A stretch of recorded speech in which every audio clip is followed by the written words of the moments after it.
सांसदगण, विधायकगण और भाई और बहनों, it is an honor to dedicate the 450-kilometer Kochi-Mangaluru natural gas pipeline to the nation.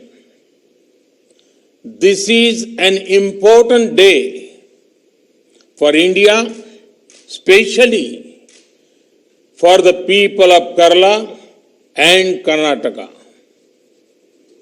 These two states are being connected by a natural gas pipeline. I congratulate to people of these states. Congratulations also to all stakeholders for taking steps to providing clean energy infrastructure. The pipeline will have a positive impact on the economic growth of these two states. साथियों,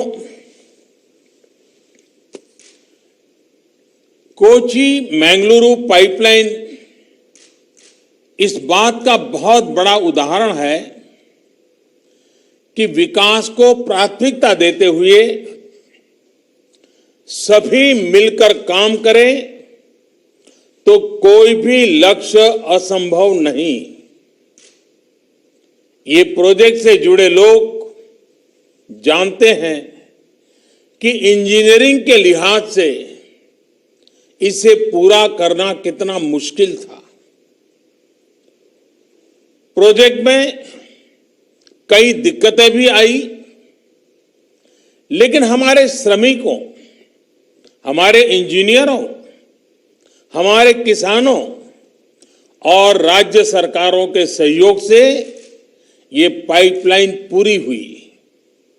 कहने को ये सिर्फ एक pipeline है, लेकिन दोनों राज्यों के विकास को गति देने में इसकी बहुत बड़ी भूमिका होने वाली है। क्यों आज देश गैस बेस्ड इकोनॉमी पर इतना बल दे रहा है? क्यों one nation one gas grid पर इतनी तेजी से काम हो रहा है? क्यों आत्मनिर्भर भारत के लिए गैस बेस्ड इकोनॉमी का तेजी से विस्तार बहुत जरूरी है?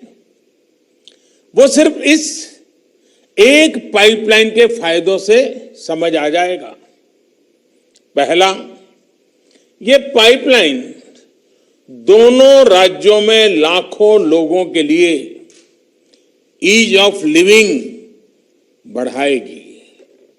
दूसरा, ये पाइपलाइन दोनों ही राज्यों के गरीब, मध्यम वर्ग और उद्यमियों का खर्च कम करेगी। तीसरा, ये पाइपलाइन अनेक शहरों में सिटी गैस डिस्ट्रीब्यूशन सिस्टम उसका एक माध्यम बनेगी। चौथा, ये पाइपलाइन अनेक शहरों में सीएनजी आधारित ट्रांसपोर्ट सिस्टम को डेवलप करने का आधार बनेगी।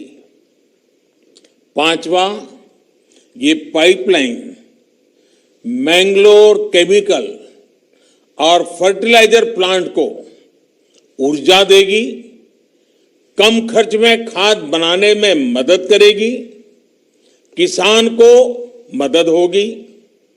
छठा, ये पाइपलाइन मैंगलोर रिफाइनरी और पेट्रोकेमिकल को ऊर्जा देगी, उन्हें स्वच्छ ईंधन देगी। सातवां, ये पाइपलाइन दोनों ही राज्यों में प्रदूषण कम करने में बड़ी भूमिका निभाएगी। आठवां, प्रदूषण कम होने का सीधा असर होगा पर्यावरण पर। जितनी कार्बन डाइऑक्साइड का एमिशन इससे कम होगा, वो लाखों पेड़ लगाने के बाद भी बाद ही हासिल हो सकता है। साथियों, नवा लाभ ये कि पर्यावरण बेहतर होने से लोगों की सेहत भी अच्छी रहेगी, बीमारी पर होने वाला उनका खर्च भी कम होगा। 10वां, जब प्रदूषण कम होगा, हवा साफ सुथरी होगी, शहर में गैस आधारित व्यवस्थाएं होगी, तो और ज्यादा टूरिस्ट आएंगे। टूरिज्म सेक्टर को भी इसका लाभ होगा। और साथियों, इस पाइपलाइन के 2 और लाभ हैं जिनकी चर्चा बहुत जरूरी है। इस पाइपलाइन के निर्माण के दौरान 12 लाख मैन डेज का रोजगार जनरेट हुआ है।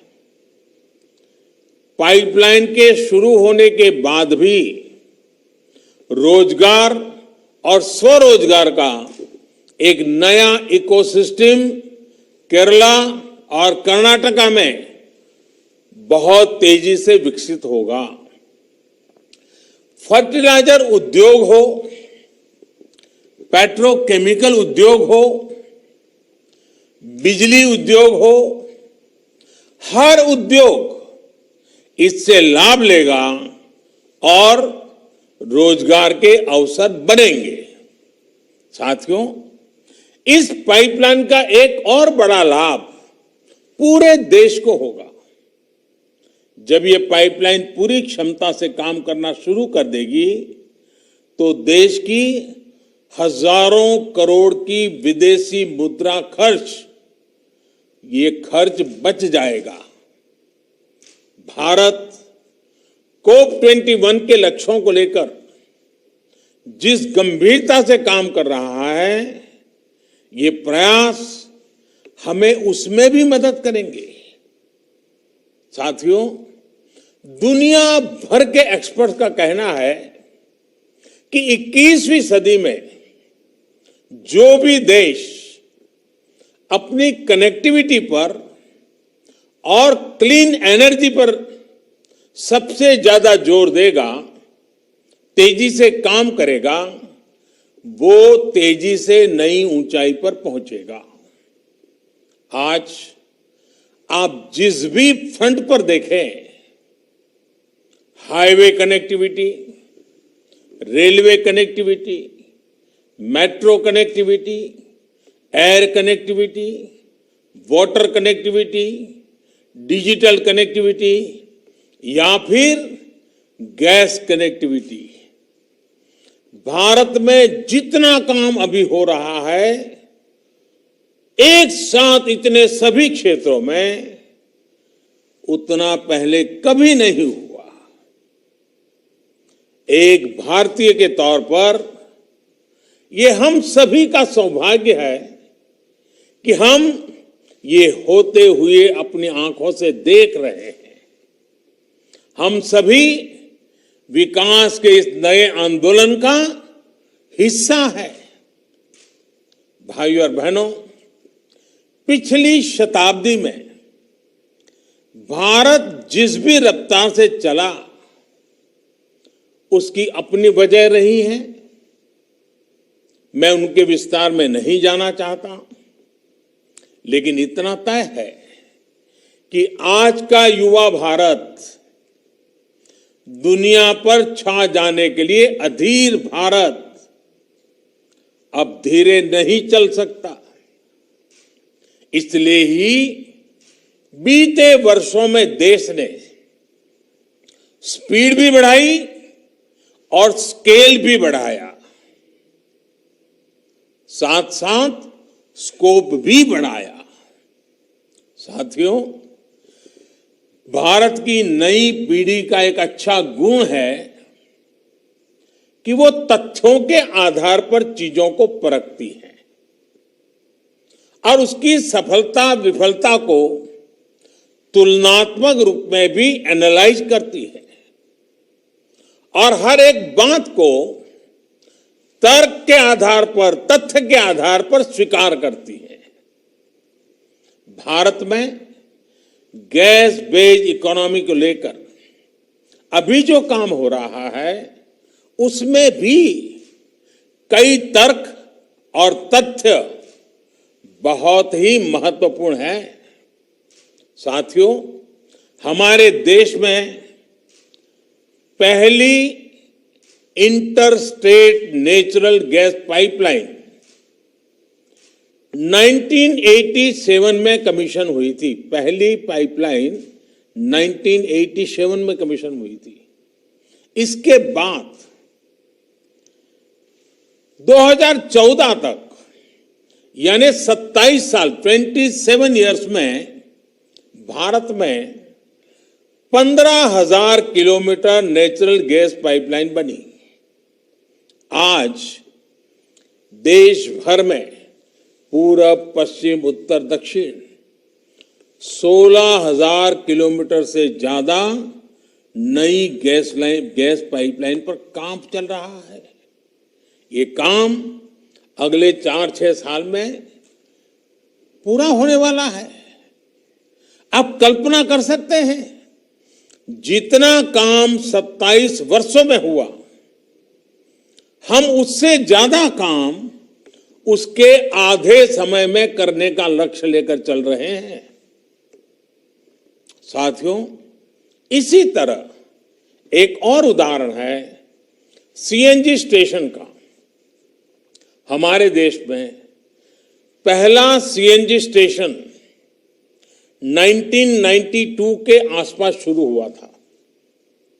साल 2014 तक 22 साल में हमारे देश में सीएनजी स्टेशनों की संख्या 900 से ज्यादा नहीं थी, 900 से ज्यादा नहीं थी।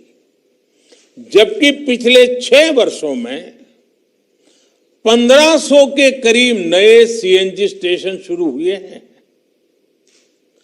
अब सरकार इस लक्ष्य पर काम कर रही है कि देश भर में सीएनजी स्टेशनों की संख्या को 10,000 तक पहुंचाया जाए। अभी जो ये पाइपलाइन कमीशन हुई है, ये भी केरला और कर्नाटका के अनेक शहरों में 700 सीएनजी स्टेशन खोलने में मदद करेगी। साथियों, एक और दिलचस्प आंकड़ा है पीएनजी कनेक्शन का।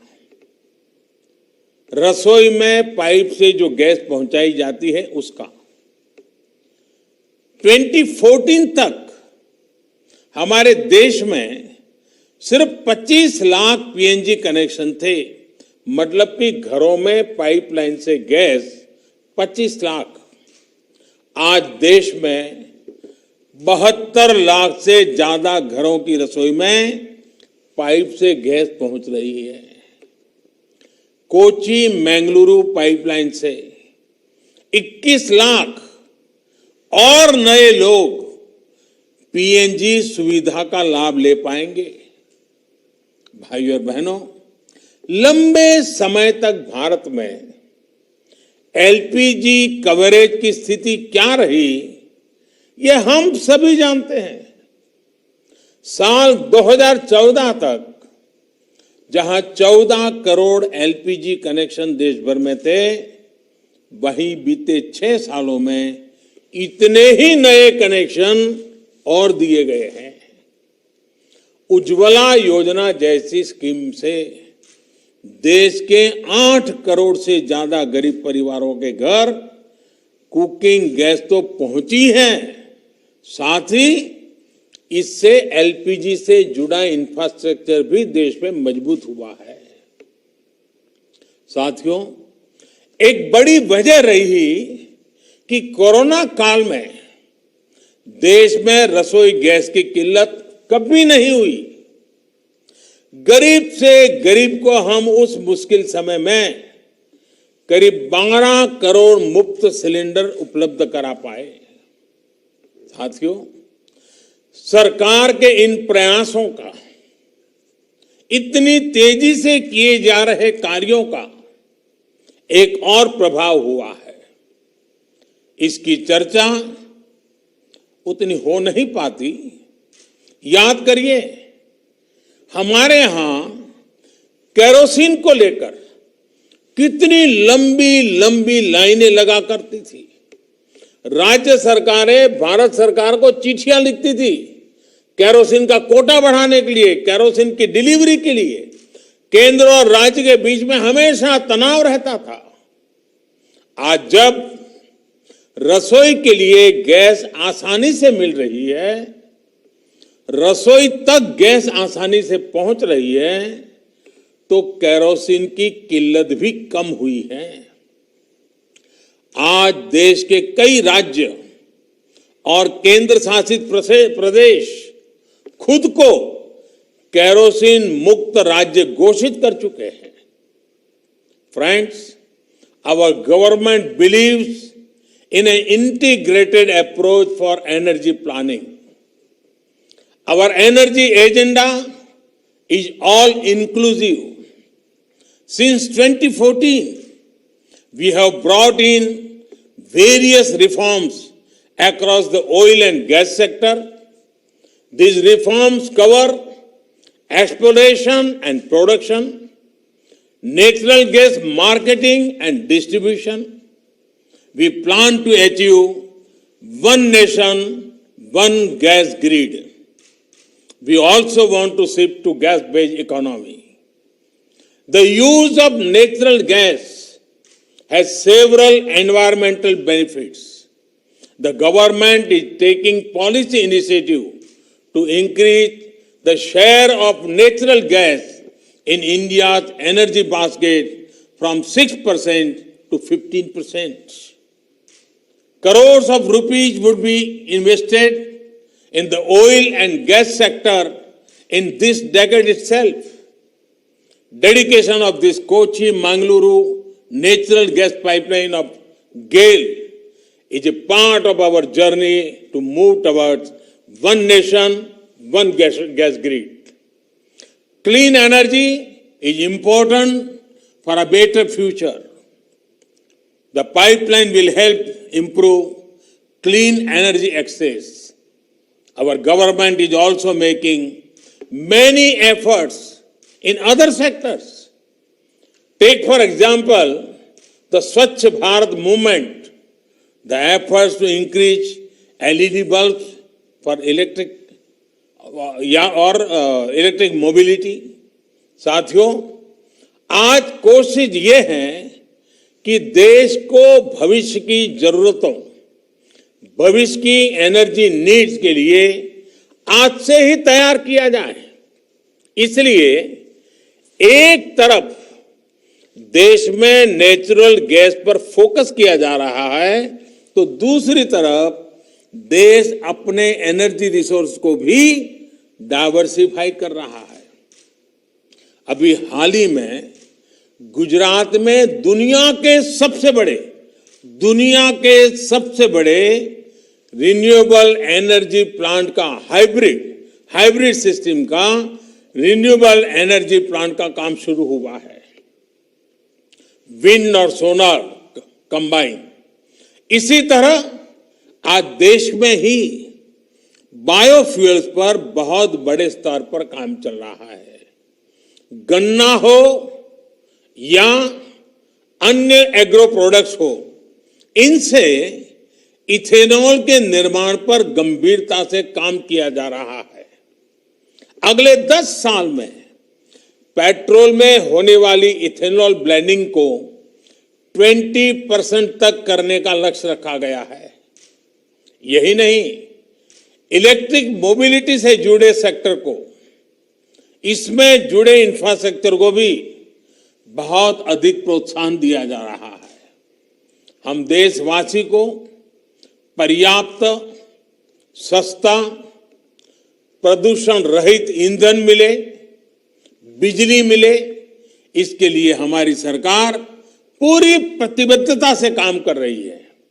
भाइयों और बहनों, देश के संतुलित और तेज विकास की सोच हमारे कोस्टल एरिया के डेवलपमेंट को लेकर भी स्पष्ट रूप से दिखती है। केरला हो, कर्नाटका हो, साउथ इंडिया के हर राज्य में जो समंदर से सटे हैं वहां ब्लू इकोनॉमी के विकास के लिए एक कॉम्प्रिहेंसिव प्लान पर काम हो रहा है। ब्लू इकोनॉमी आत्मनिर्भर भारत का एक बहुत बड़ा स्रोत बनने वाला है। हमारे पोर्ट्स हो, कोस्टल रोड्स हो, इनको दूसरे माध्यमों से कनेक्ट किया जा रहा है। मल्टी मॉडल कनेक्टिविटी पर हमारा विशेष फोकस है। हमारा coastal region ease of living का भी मॉडल हो रहा है। ईज ऑफ डूइंग बिजनेस भी बेहतरीन हो, इसी लक्ष्य के साथ काम किया जा रहा है। भाइयों और बहनों, समुद्री किनारे पर बसी एक बड़ी आबादी हमारे किसानों की है, हमारे मछुआरे साथियों की है। ये सभी साथी समुद्री संपदा पर निर्भर ही नहीं है, बल्कि इसके बहुत बड़े संरक्षक भी हैं। इसलिए पूरे कोस्टल इकोसिस्टम की सुरक्षा और समृद्धि बहुत जरूरी है। बीते सालों में इसके लिए अनेक सार्थक कदम उठाए गए हैं। मछुआरों को डीप सी फिशिंग के लिए जरूरी मदद हो, फिशरीज का अलग डिपार्टमेंट बनाना हो, मत्स्य व्यापार से जुड़े साथियों को भी सस्ते ऋण के लिए किसान क्रेडिट कार्ड देना हो, इससे सामान्य मछुआरे साथी को भी लाभ हो रहा है। कुछ महीने पहले देश में 20,000 करोड़ रुपए की मत्स्य संपदा योजना शुरू की गई है। इसका सीधा लाभ केरला और कर्नाटका के लाखों मछुआरे साथियों को होने वाला है। आज मछली से जुड़े एक्सपोर्ट में तो हम तेजी से आगे बढ़ ही रहे हैं। एक क्वालिटी प्रोसेस सी फूड का हब भारत हो, इसके लिए भी हर जरूरी कदम उठाए जा रहे हैं। दुनिया में सीवीड की डिमांड बढ़ रही है, जिसको पूरा करने में भारत अहम भूमिका निभा सकता है। सीवीड फार्मिंग के लिए किसानों को जितना प्रोत्साहन मिलेगा, उतनी ही तेजी से इस क्षेत्र में भी हम आगे बढ़ेंगे।